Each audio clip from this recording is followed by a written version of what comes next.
Olá, amigos, estamos iniciando o programa Esclarecimentos Oportunos. O nosso programa é uma realização da Sociedade Espírita Francisco de Assis, casa sediada na cidade de São Paulo. E como sempre, conosco o senhor Milton Felipelli. E aí, seu Milton Felipelli? Estamos aqui em Esclarecimentos Oportunos, prontos para o nosso trabalho que vem se desenvolvendo já há algum tempo e com um resultado bastante satisfatório, não é, Coelho? Graças a Deus, né, são seu Milton? centenas de pessoas que você nos comunicou pela observação que já milhares de pessoas assistiram, porque nós estamos já quase 270 programas.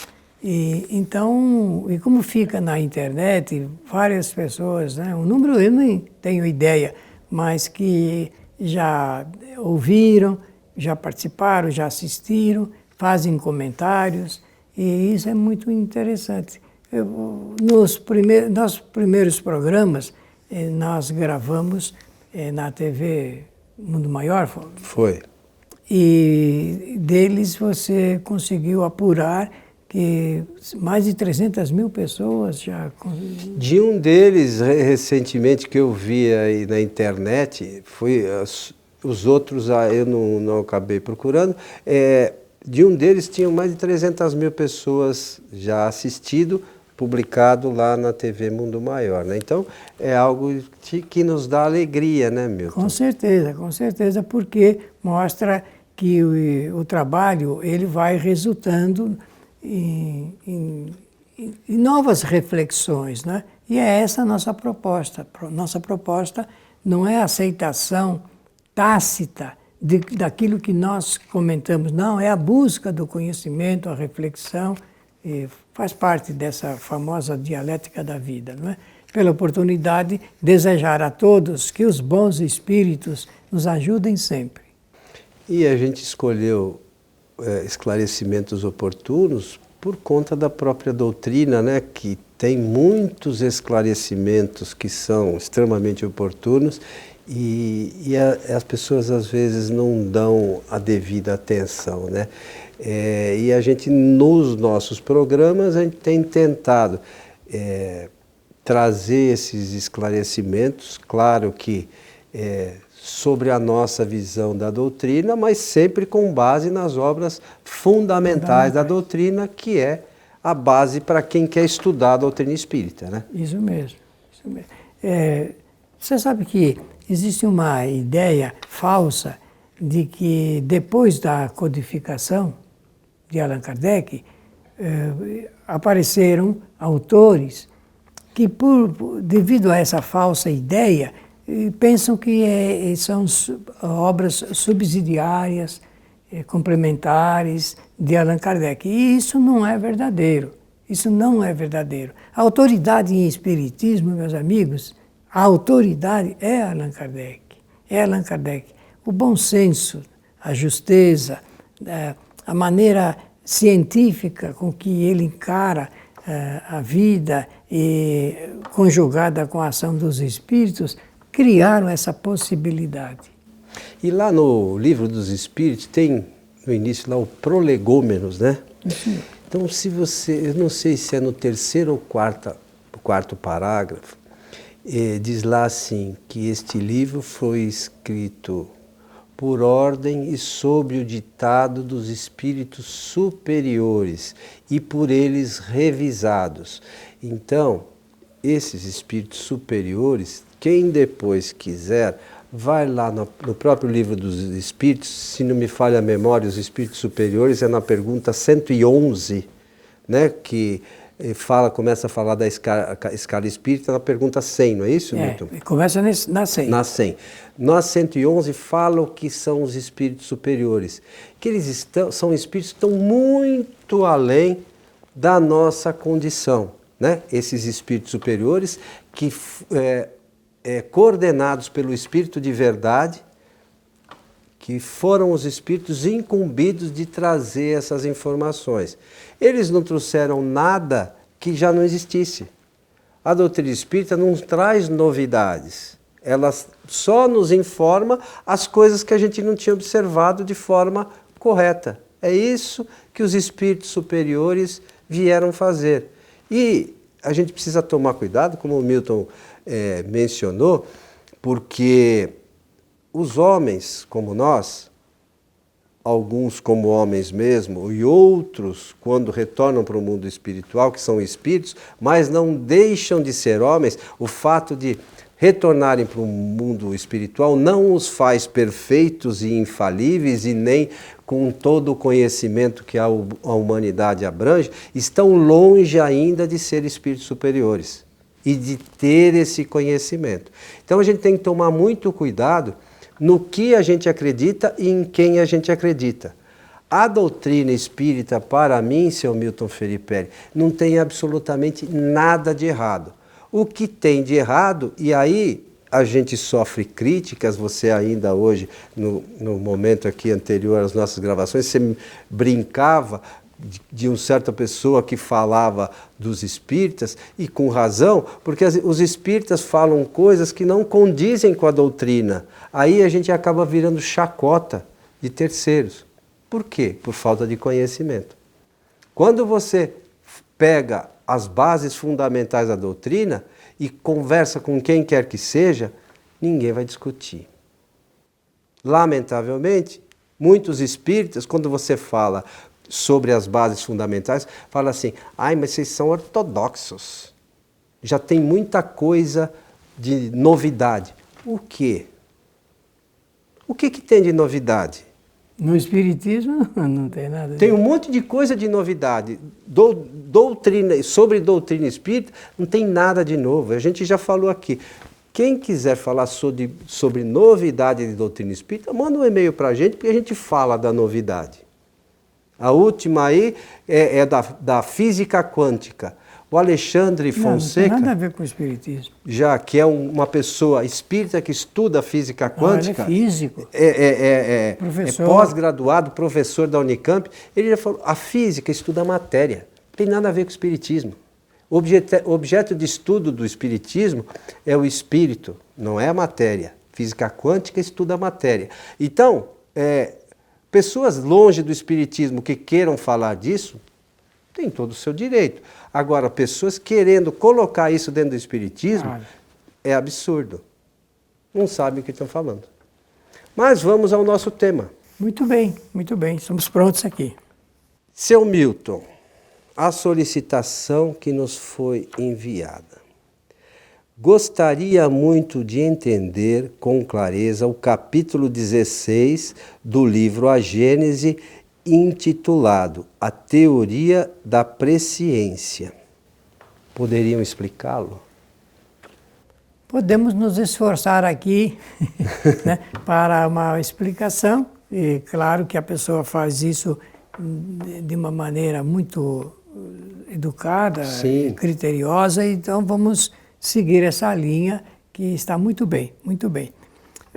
Inicialmente dizer o seguinte, Allan Kardec, ele pôde, ao estudar os fenômenos, depois de evidenciado tudo o que se passou em 1856 lá em Paris, vamos nos localizar, a partir daquele momento ele fez uma observação rigorosa, não é? Como ele foi percebendo que o assunto, depois da grande descoberta que era o espírito, e que eles se comunicavam através da intermediação de pessoas, vou chegar nesse ponto para ficar mais fácil aí entender essa clareza exigida pelo nosso ouvinte e assistente.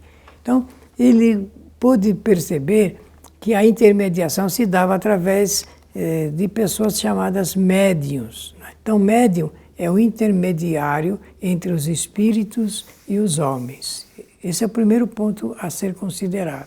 Então, existe uma faculdade chamada mediunidade, criada especialmente para explicar essa qualidade apresentada por Allan Kardec. E essa faculdade é dos espíritos encarnados exclusivamente. E é uma faculdade dos homens, não é? Dos espíritos encarnados. Pois bem, e ele teve que classificar então os médiuns, óbvio, tá?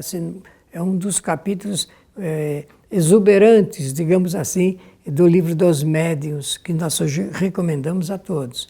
E ele então pôde chamar de médiuns videntes os médiuns que viam e veem espíritos.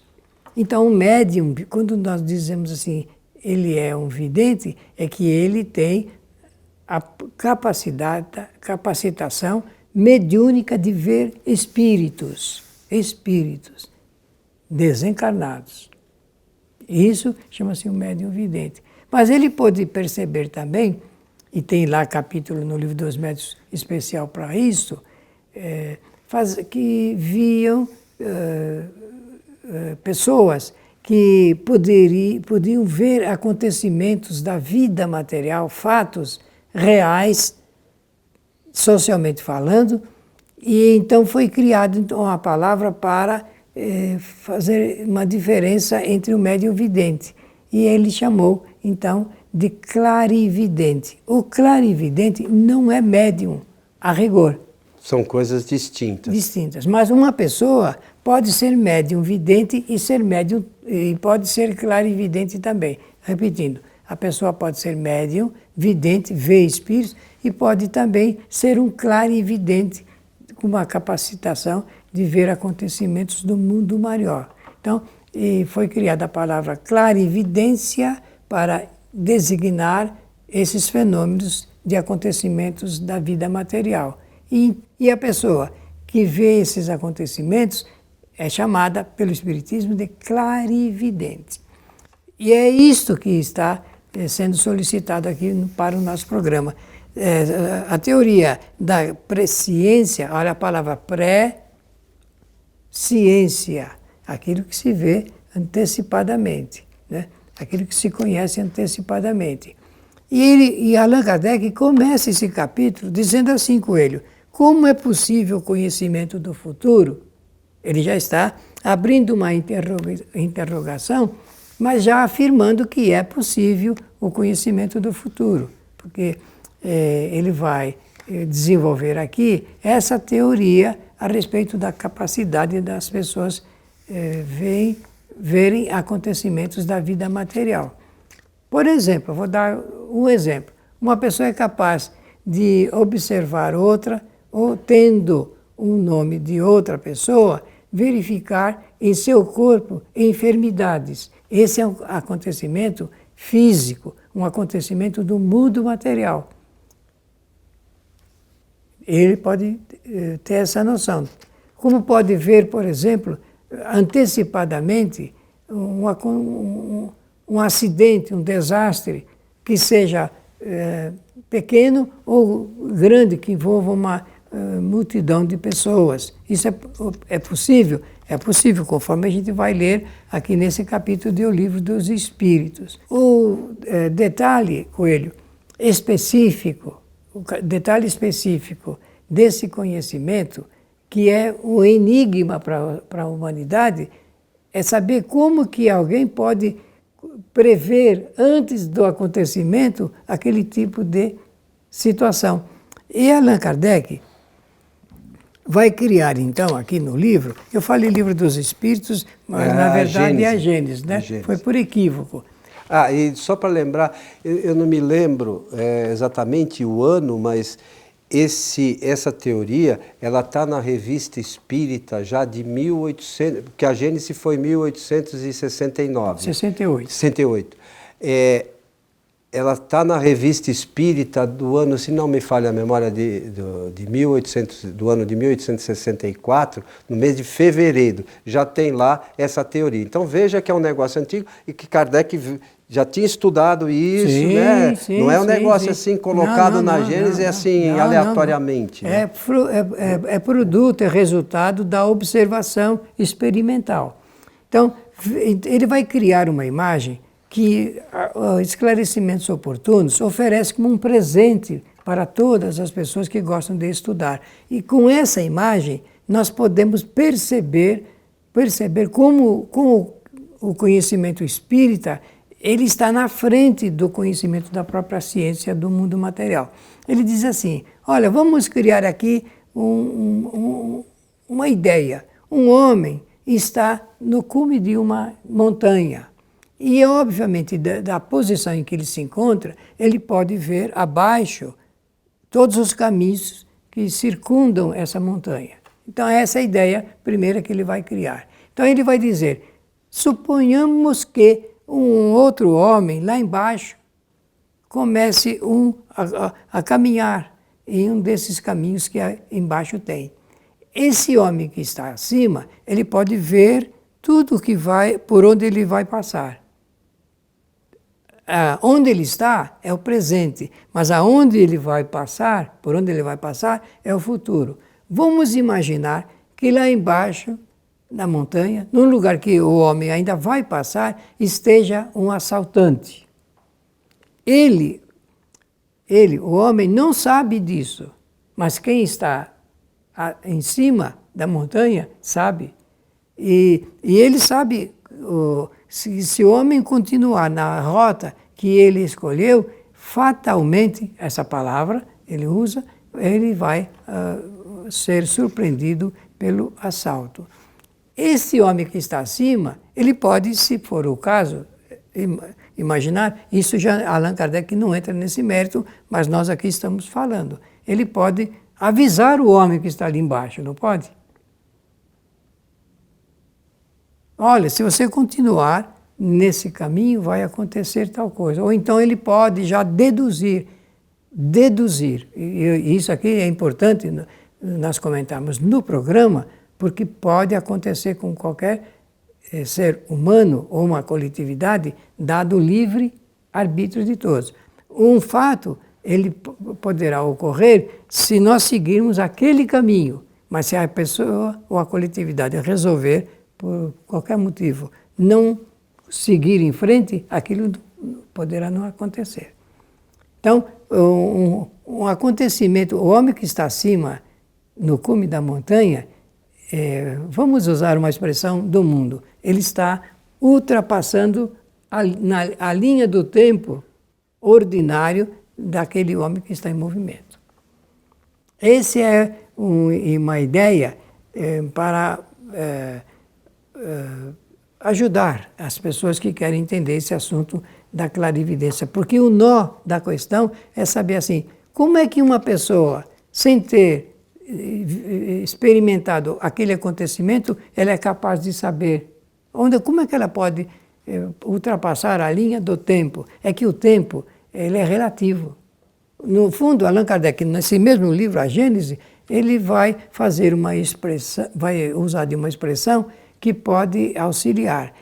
O tempo, se nós tivermos que usar essa palavra, nós só vamos usar uma, que é eternidade. Eternidade. O restante é uma convenção que nós usamos o hoje, o ontem, o amanhã, porque nós desconhecemos como as coisas estão se encaminhando. Na realidade, é uma sucessão de agoras. É uma sucessão de agoras. Que eles decorrem, inclusive, das nossas ações. O agora seguinte vai decorrer da ação anterior. Aí ele fala também como é que, às vezes, alguns espíritos podem falar da vida de alguém. Esse homem que está no alto da montanha, nós podemos substituir por um espírito superior. E esses espíritos superiores, eles nos conhecem e sabem quais são as nossas tendências. E nós temos um chamado espírito protetor, ou anjo da guarda, como queiram alguns, que quando a gente está nesse caminho não muito legal, que o Milton falou, ele procura, olha, você não está num caminho muito legal. Vê se você muda a sua rota aí para você não incorrer em algum contratempo aí que vai trazer um certo desgosto. E assim é a nossa caminhada. É simples assim. Os espíritos superiores, eles sabem como nós somos.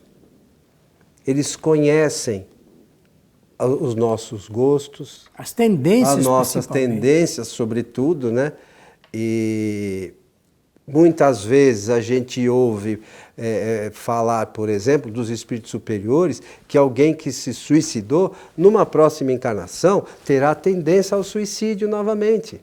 Por quê? Porque aquilo é algo que esteve presente na vida do espírito. Então, é preciso que, às vezes, a gente pegue essas coisas trazidas pelos espíritos superiores e entenda. Não existe mágica nas coisas da doutrina. Tudo tem uma razão de ser. Às vezes, para alguns, parecem maravilhosos. Eu quero só traçar um paralelo com uma coisa material que a gente está mais vivencia no dia a dia hoje, que é, por exemplo, a previsão do tempo. Você vai ter presciência do tempo. O que eles fazem? Uma análise do tempo. Então, hoje, por exemplo, nós estamos gravando, a previsão do tempo diz que seria um dos dias mais frios desta semana. Então, nós estamos agora aí com 12, 13 graus. E já avisou isso há 15, 20 dias atrás. Eles descobriram alguma coisa maravilhosa? Não. Nem mudaram o tempo. É uma ciência. Nem o clima. É uma ciência, é tudo coisa natural, não tem... não é como no passado, né, que a previsão do tempo era uma coisa meio chutada. Cansei de ir para a praia dizendo que ia fazer sol e choveu, e como cansei de ir também dizendo que ia chover e fez sol. Mas hoje é uma coisa que dificilmente eles erram, eles conseguiram se aprimorar. Os espíritos superiores, como a gente falou no início do programa, eles estão muito adiante do que aquilo que a gente imagina ser adiantado. Né? Os conhecimentos deles já são lá na frente, nós estamos aqui ainda bem longe disso. Então é preciso que a gente entenda que nada disso é maravilhoso. Né? O maravilhoso fora das leis naturais. E por conta dessa informação, dizer mais o seguinte: Jesus, ele tinha essa condição. Jesus de Nazaré, ele tinha condição de usar da clarividência para saber das coisas que iriam ou estavam acontecendo. Inclusive os espíritos falam que Jesus não era médium de ninguém, né? Porque ele já era um espírito tão elevado que não precisava da interferência de espírito nenhum. Ele conseguir essas faculdades estavam dentro dele já, né, Milton? Do ponto de vista dos acontecimentos da vida material, eu posso dizer, usando de uma expressão estatística, de um axioma da estatística, que é: o que foi constante no passado será provável no futuro. Esse é um axioma da lei das estatísticas, né, que poderá ajudar no exame dessa questão.